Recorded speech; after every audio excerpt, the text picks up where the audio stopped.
కొట్టలేదు అనుకునే వాళ్ళ సమస్యకి సో పరిష్కారాన్ని చూపించి సక్సెస్ని ఆనందాన్ని ఇస్తున్నందుకు thank you so much. And నా ఐ రిక్వెస్ట్, మరి అసలు ఇంతకీ ఈ సభ జరిగేదే ఆయన కోసం, పరామర్శ సభ, పరామర్శించడానికి వచ్చాము ఆయన్నే మనం, పాపం ప్రతాప్.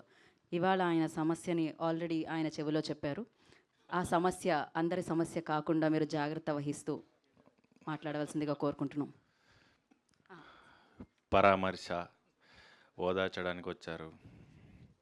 పుట్టినరోజుకి పిలిచినప్పుడు ఇంతమంది రాలేదు, పెళ్ళికి పిలిచినప్పుడు ఇంతమంది రాలేదు, పరామర్శించడానికి మాత్రం చాలామంది వచ్చారు. సో మీ అందరూ నాకు బంధువులే. పోయిన సంవత్సరం మా బుజ్జమ్మ నన్ను వదిలేసి వెళ్ళిపోయింది. అప్పటి నుంచి ఇంటి పక్క వాళ్ళు, బంధువులు, ఊరి వాళ్ళు అందరూ ఎన్నెన్ని మాటలు అనాలో, ఏమేమి కమెంట్ చేయాలో, ఎలా క్రిటిసైజ్ చేయాలో అన్నీ చేశారు, అన్నీ చూసాం. అందరూ పాపం ప్రతాప్ అన్న వాళ్ళే.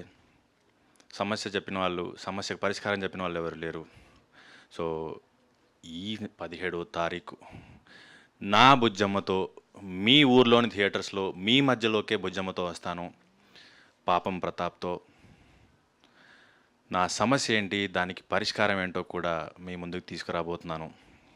మీ అందరికీ ఎవరైతే పాపం ప్రతాప్ అంటున్నారో మీతోనే నేను వీర ప్రతాప్ అనిపించుకుంటాను. ఒక చిన్న హెల్ప్ కావాలండి, ఈ మైక్ పట్టుకోరా ఒకసారి. ఓకే, పంచ జారిపోతుంది. మైక్ పట్టండి, మైక్. వీర ప్రతాప్ 17వ తారీఖు చూడబోతున్నారు. అంతే అండి, థ్యాంక్ యూ. బా, పాపం ప్రతాప్గా వచ్చి Thank వీర you so ప్రతాప్గా వేదిక మీద మారారు మీరు. చాలా జాగ్రత్తగా. Okay, thank you so much అండి. And yes